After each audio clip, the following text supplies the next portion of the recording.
Next panel discussion is on the topic scaling sustainability, balancing people, profit, and environment.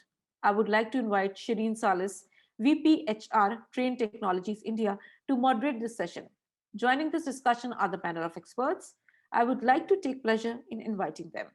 Prince Augustine, EVP, Group Human Capital and Leadership Development, Mahindra and Mahindra; Rahul Garg, founder, Moglix.com; Sujit Sarkar, CFO, India, and Head Global Shared Services, Cape Germany.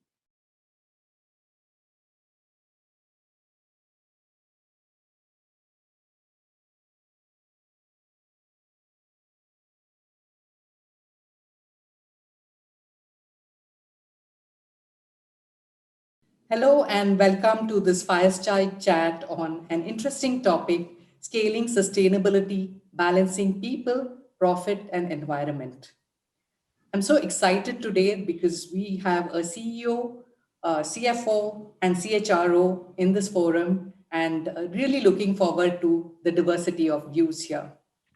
As you would agree, organizations are thoughtful of internalizing environmental costs in decision making such that environmental considerations are now integrated into core business functions akin to research, talent development, distribution, etc. Let's begin with the need for a paradigm shift from profitability to sustainability. In our organization, Train Technologies, we believe one company can change the industry and one industry can change the world.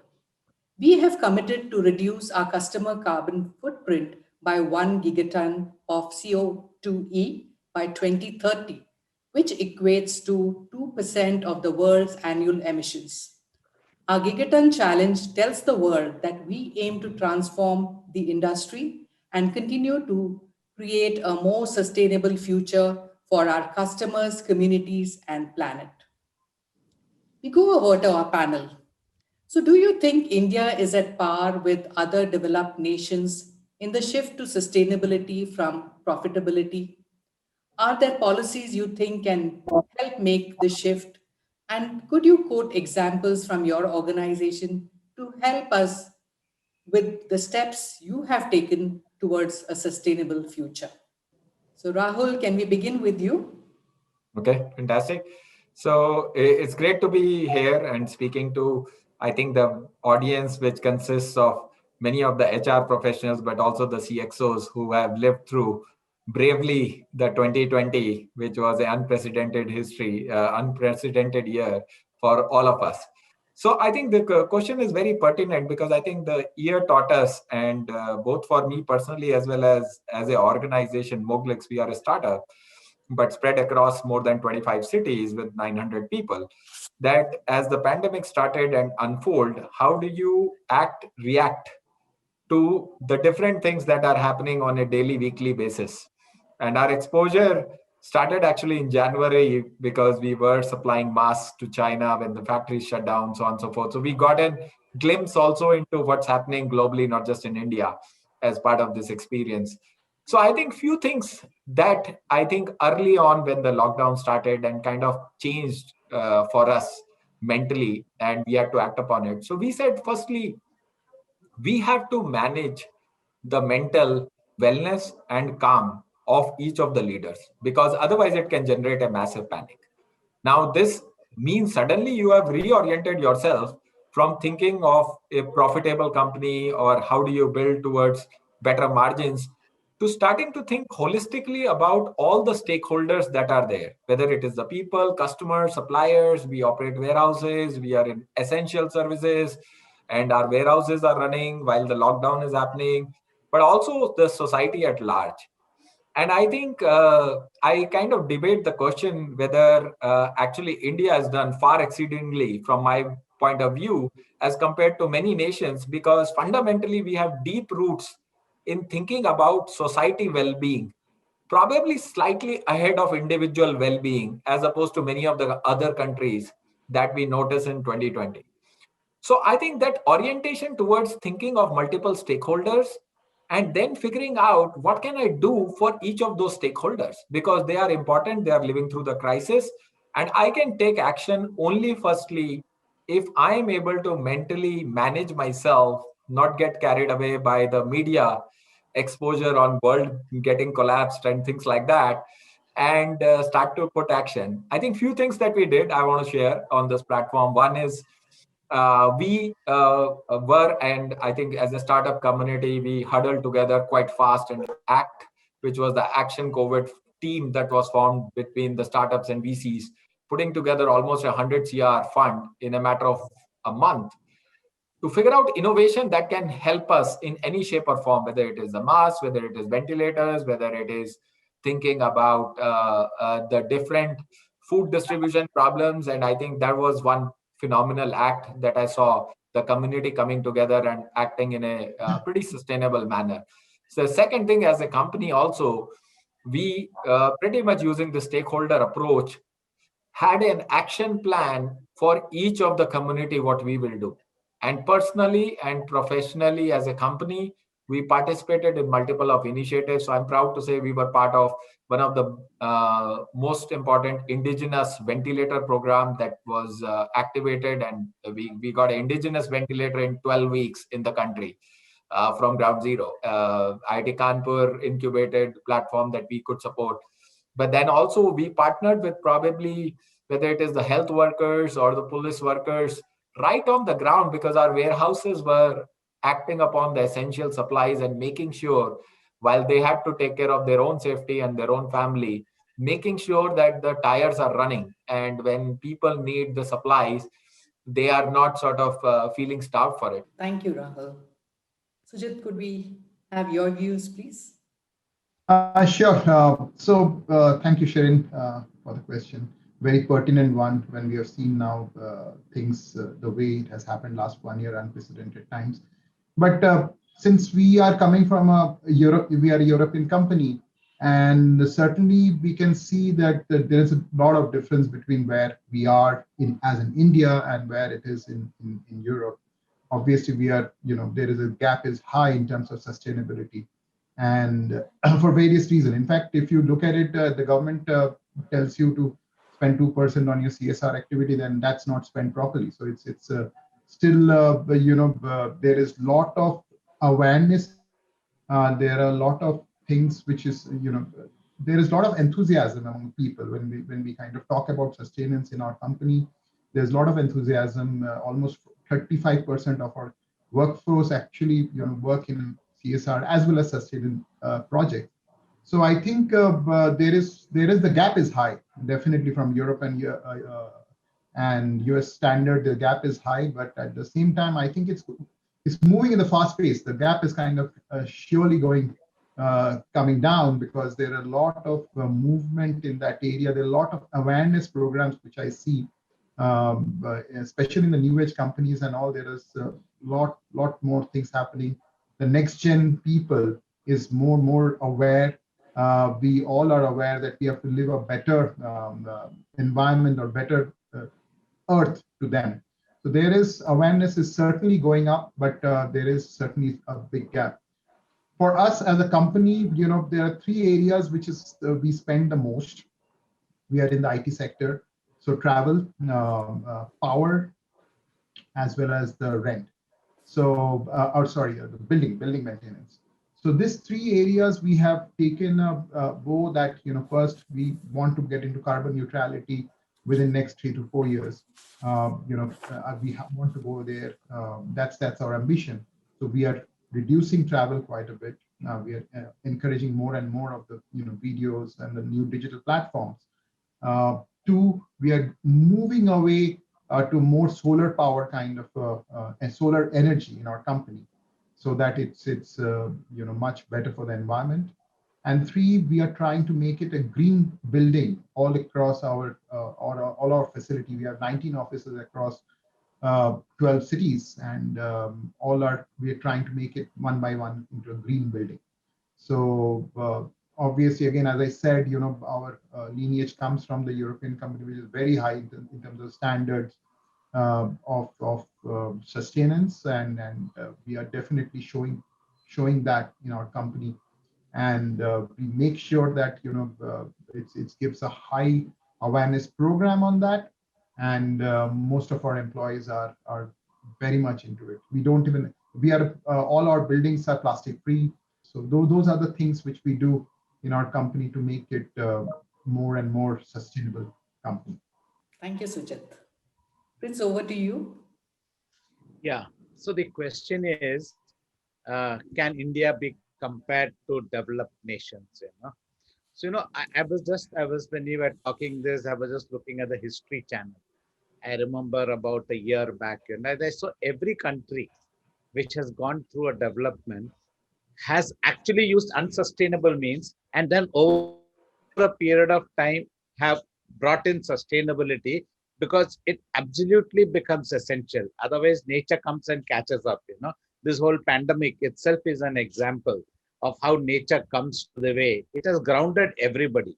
I don't think in my life I've ever sat at home for nearly 9 months. So it is nature's way that if you have unsustainable ways of living, unsustainable ways of getting growth, then they like a mother gives a spank to the child. Nature has given a spank to all of us and told us this: take this moment to reflect, take this moment to really think, what are you doing with this world? Right? God has created it with so much of magnanimity, with so much of love, but how are you really treating it? Most of the unsustainable operations have migrated to developed countries. Like if you look at chemical operations, people have moved it from Europe, from many parts of the world to Asia, China, this thing, right? If you take leather industry, which has got the greatest pollution, which is there, it pollutes the underground water, right? It is pushed to developed countries. But in spite of all these things, India is way ahead of this thing, what I am able to really put forth. Now, how do I say this? See, globally, India is third in terms of renewable generation, fourth in terms of wind power, fifth in terms of solar power. If you take the Paris Agreement of 2015, it is clearly visible by India signing the Paris Agreement in 2015. A company like US, right, has actually gone against the entire concept of sustainability. So all its leaders are this thing. So we don't have that state in India. And the nationally determined contribution, which is India's NDC under the Paris Agreement, is 2-degree compliant.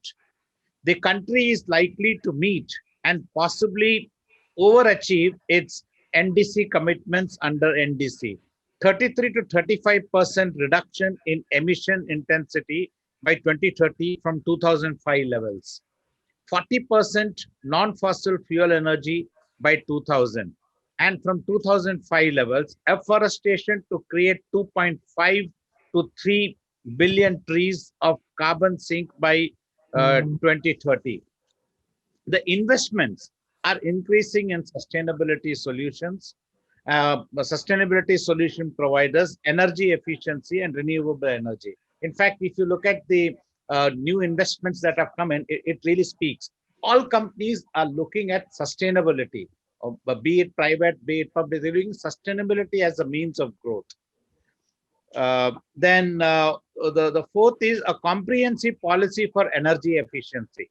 National Mission for Enhanced Energy Efficiency, example Ujala, right? A comprehensive policy for energy efficiency, National Mission for Enhanced Energy, right?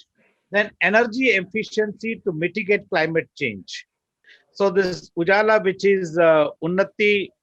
Now, if you look at what SEBI has done, SEBI has mandated 1,000 listed companies to release the business responsibility report. In fact, I spent a lot of time to ensure that the BRR for the Mahindra Group is really put in place. The report covers activities related to 3P, which is people, planet, and profit. In fact, in our company, and the entire group, Mahindra leaders have a capability of how they can drive business through sustainability. Therefore, people, planet, and profit is inherent to capability, which every leader needs to have. The India initiated International Solar Alliance of 121 countries. India has pledged a target installation of 1,000 gigawatts of solar plant by 2022. It's some of the huge investments in terms of renewable energy is coming to this part of the world. Investors are interested in ESG, which is environment, social, and governance as performance of this thing. I was listening to some news channels, and I've seen some companies, their valuation has come down because their ESG performance has been rated very low. Therefore, if you look at it, many of the Indian companies, the government of India, and people at large are actually looking at sustainability as a means of growth, sustainability as a means to ensure that we have a better life and a better world. So if I look at all these things together, how can we say that we are far behind anybody in the world? In fact, we are much ahead of many countries in the world, right? So I would say we are amongst the top 5 countries in the world where sustainability is a key focus, right? And they say that India would come back to amongst the top 3 economies in the world. And you cannot reach all these things without focusing on nature. Otherwise, nature will come back to you at a in a very, very big way. The Mahindra Group has committed to become carbon neutral by 2040. All our businesses have, our chairman has signed it in New York, and all our businesses are really committed to that. Science-based targets, a global initiative to reduce carbon emissions. 21 group companies have committed, and 16 have got their targets approved. So, we have got sustainability as a target in our balanced scorecard. So therefore, you look at it, it is key to performance. It is key to rewards. Zero waste to landfill. Following the concept of circular economy, 22 locations have actually got ZWL certifications. Right? And that is the biggest thing. So when you do business, right, how do you really do business? That is very, very important. M&M has declared their carbon price at $10 per ton of carbon dioxide. Focused investment is in projects to reduce emissions. In fact, in many of our plans, we look in terms of how can we drive carbon neutrality in a very big way. Then make sustainability personal. So we encourage employees to adopt sustainability practice, and we help them to put those practices. Therefore, as a group, we are committed to ensure that people, planet, and profit, the 3 thresholds, really work together so that we as a group contribute to making a world a better place. Thank you so much. These were really great examples, and so delighted and proud to learn that India is standing as the global leader and among the top 5. Thank so you. we'll move on to our next question. My only request is let's keep our response brief, maybe about 2 minutes each, so that we can cover more ground. So as we move to the next question, Sujit, I turn to you as the CFO and global head for shared services. Could you please share with us what kind of disruptive business models are advised for B2B segments, particularly service sectors or financial services, for this paradigm shift from profitability to sustainability? Could you also touch upon how you used sustainability as a differentiator or a USP to your stakeholders? Thanks, Shirin, for the question. Very interesting. I've heard this profitability to sustainability, but frankly, from our side of it, we have to look at the change in the thought process that profitability and sustainability go hand in hand. If it's and we truly believe in that fact that profitability, if you look at it last 1 year, there was pandemic, there was complete shutdown of, the whole lockdown happened, and all the IT companies at the end of the 1 year, like, this quarter, everyone, including us, have shown a pretty blockbuster result, which effectively means the change management, and especially in the profitability, everyone's profitability is at the record level high, which showed that it's there in the mind. And when there is no movement, there's no travel, there is no cabs in the roads. So with that, business went up, or business sustained, as well as there's a lot of movement in the digital side. and the profitability also went up. So it's the change management in your mind, that the profitability and the sustainability go hand in hand. And again, as I said, once you move into more and more digital way of working things, your travel comes down, so that carbon footprint is much better off. When you are working towards a company which is high in its sustainability drive, the employees also, from the employees perspective also, they get motivated to work. As everyone said, that we want to live a better future or better earth for the next generations to come. So they also feel proud to be working in a company which has got a very high standard of sustainability.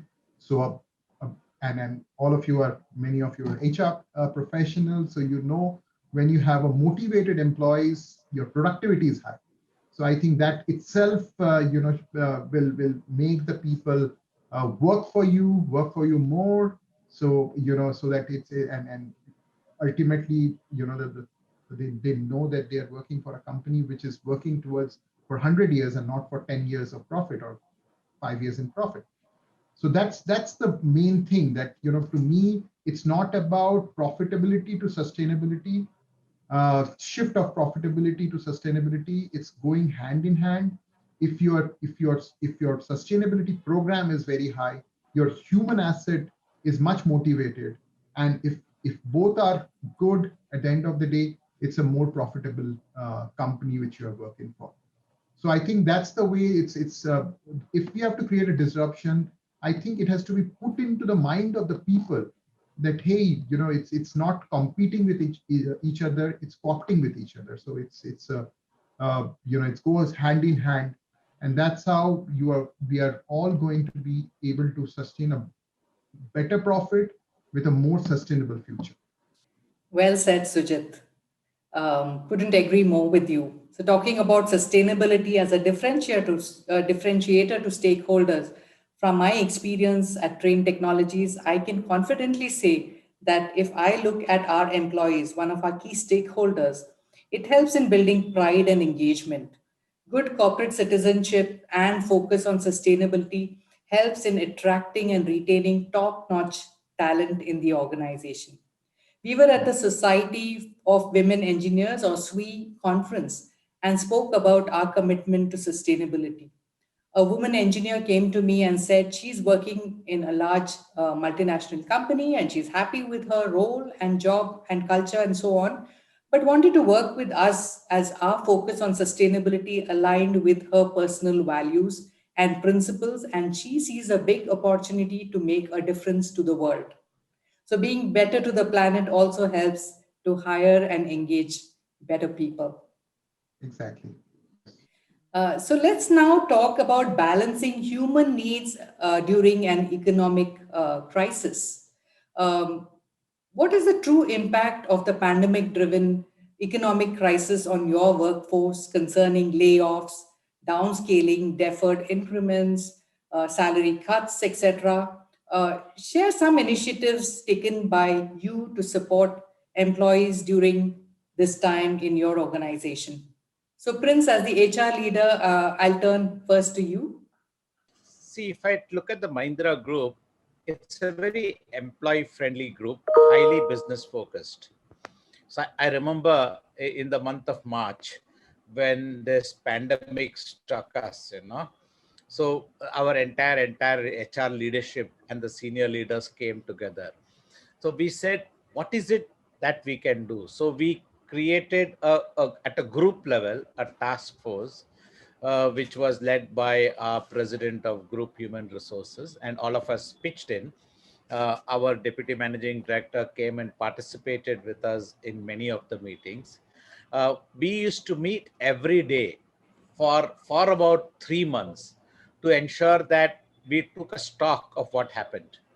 Right? But we didn't have any layoffs. We said that this is the moment you need to, because this is the pandemic which has struck everybody, right? So at least till the month of May, we paid all our contract labor. Right? We supported them fully. We did not delay salaries. We paid our salaries on time. We did not do any layoff. We said we should give confidence to people that our business had become zero. In the month of March and April, we had no cash flows at all. So our leadership was really, what is it that we have got? So we have a very good philosophy called RISE, which is empowering people and communities to rise. We've got three pillars: accept no limit, alternative thinking, and driving positive change. It has become inherent to the culture. So I would say that as a business, we responded well. We rose to the occasion. We empowered our people and their families to rise, right, and ensured that the emotional trauma and everything which is associated with it is really taken care of. And today, all our businesses are on solid footing, and we are back to normal. Our share price has come down, and today it's roughly around 825 rupees. So I find that from 250, our share price went up dramatically, right? So it has been an all-round growth, and there is the joy of working, which I could see in the face of everybody. Thank you, Prince. That's fantastic.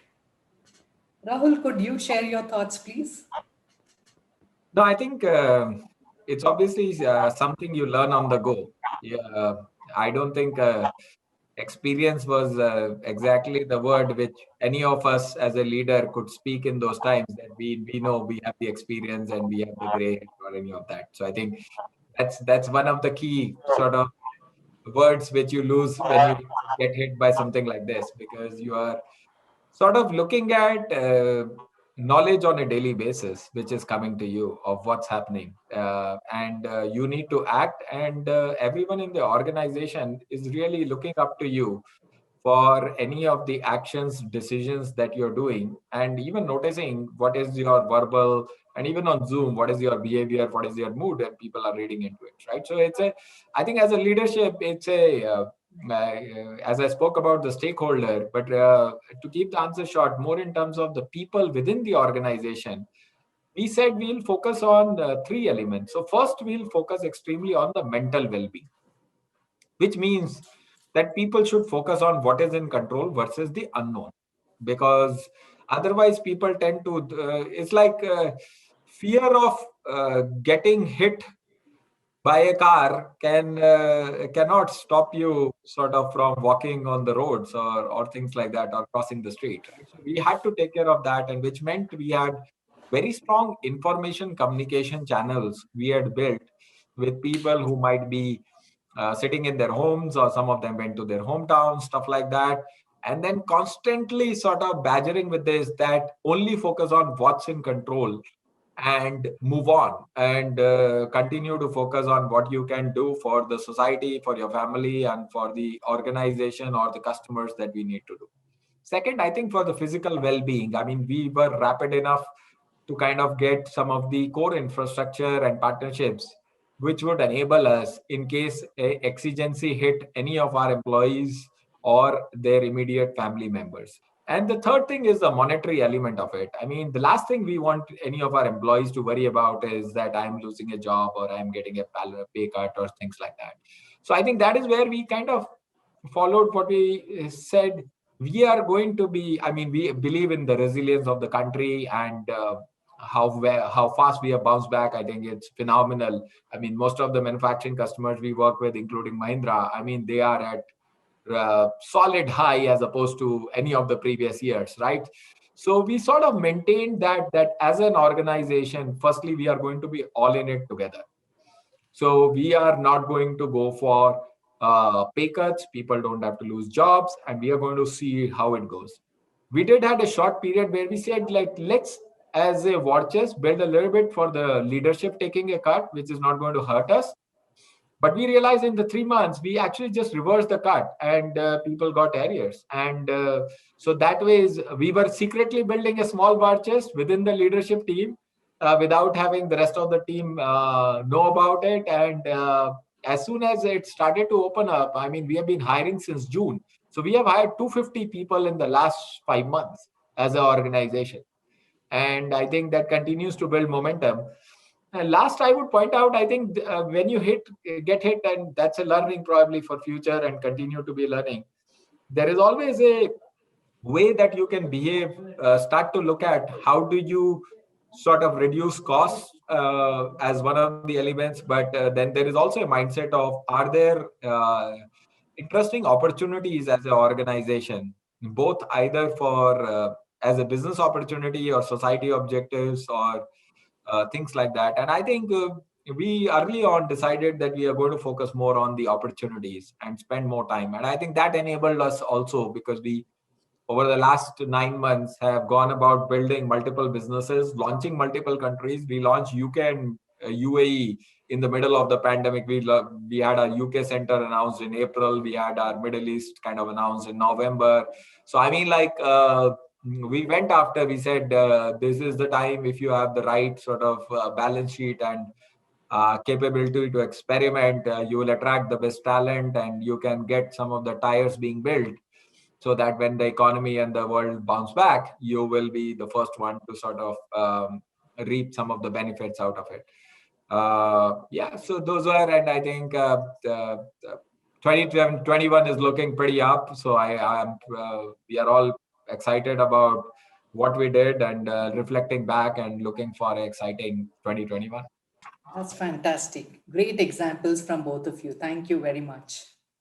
So, Albert Einstein said, the most important human endeavor is the striving for morality in our actions. Our inner balance and even our very existence depends on it. Only morality in actions can give beauty and dignity to life. So, my final question, in one or two sentences, could you provide your thought on how do you balance the moral and economic imperatives as a leader? Sujit, could we start with you, please? I thought maybe an HR person would have been the right person. rather than- We want diversity of thought. You would have always the shot at the economic indicator.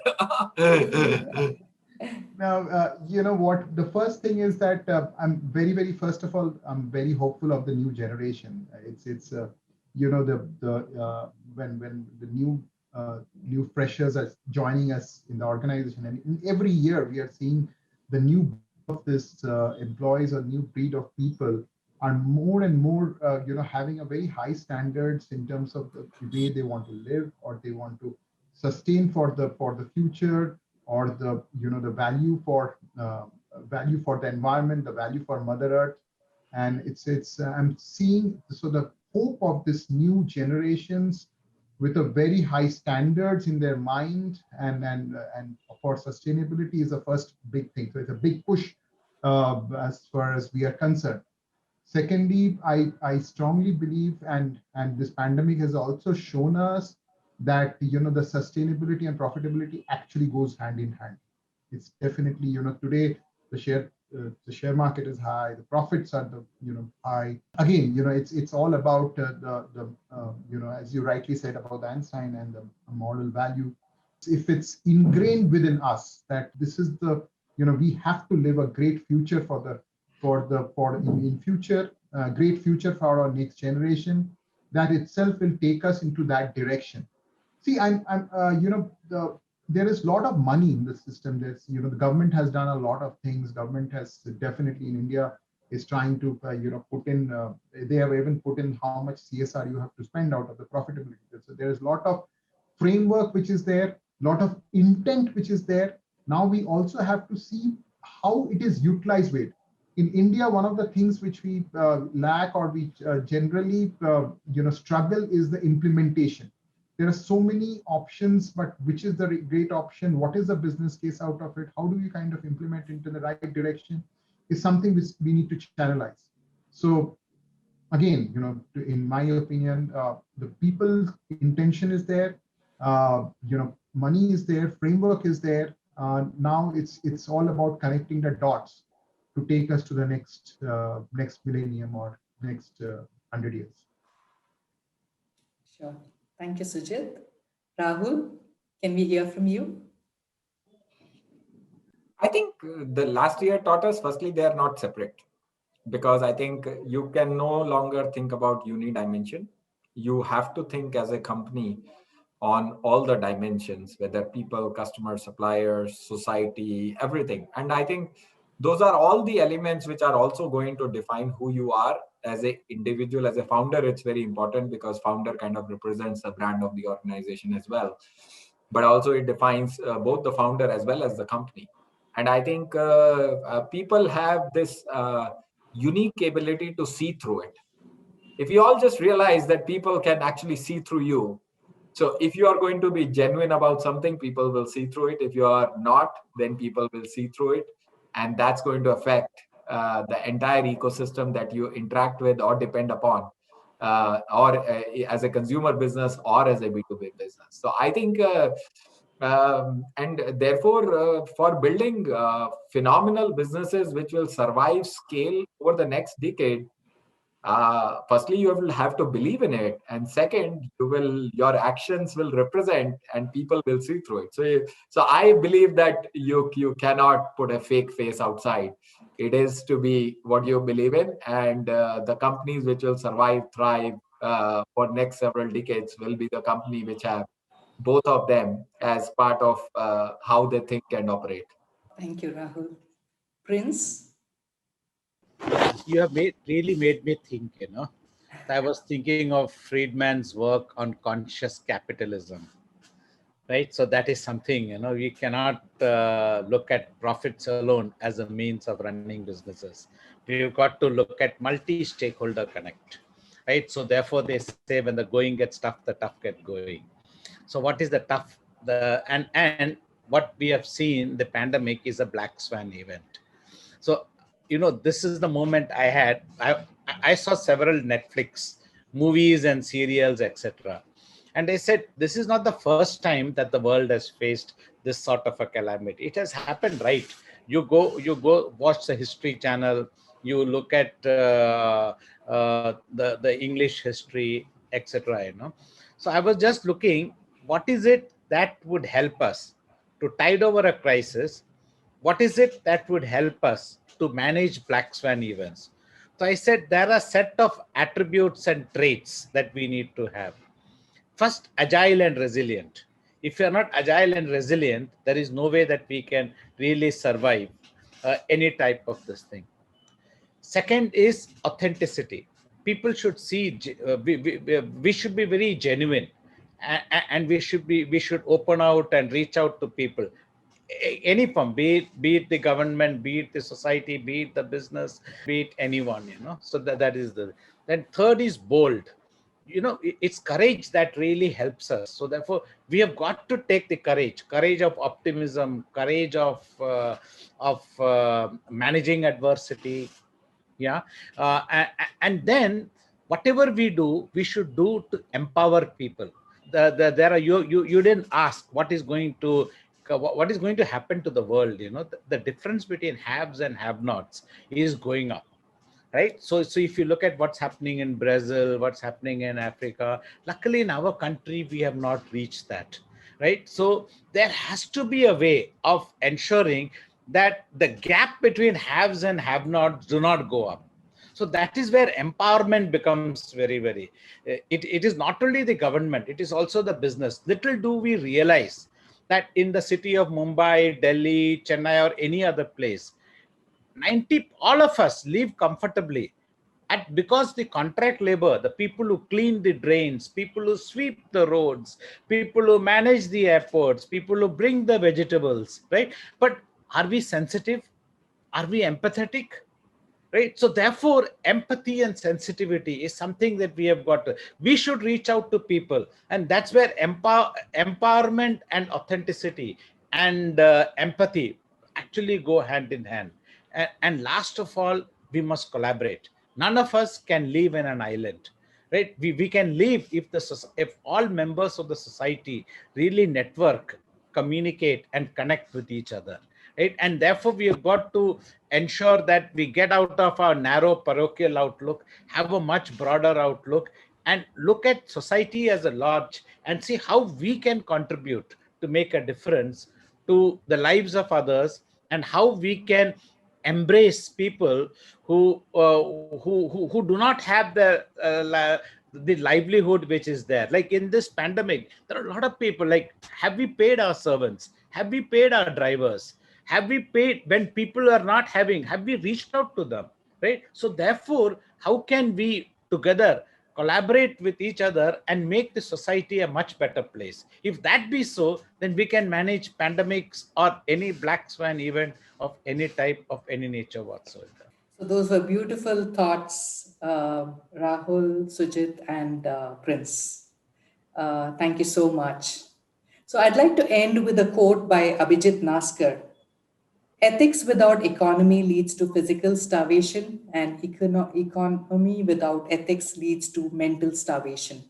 It's only with a healthy combination of both can the human society live and progress with health, sanity, and serenity. We all share this planet and we all share responsibility in acting as good stewards of our environment to ensure its stability and safety for our future generations. Thank you so much. I really enjoyed this conversation and I'm taking back learnings on scaling sustainability. Have a good day and year ahead. Thank you. Thank you very Thank much. you. Thank you.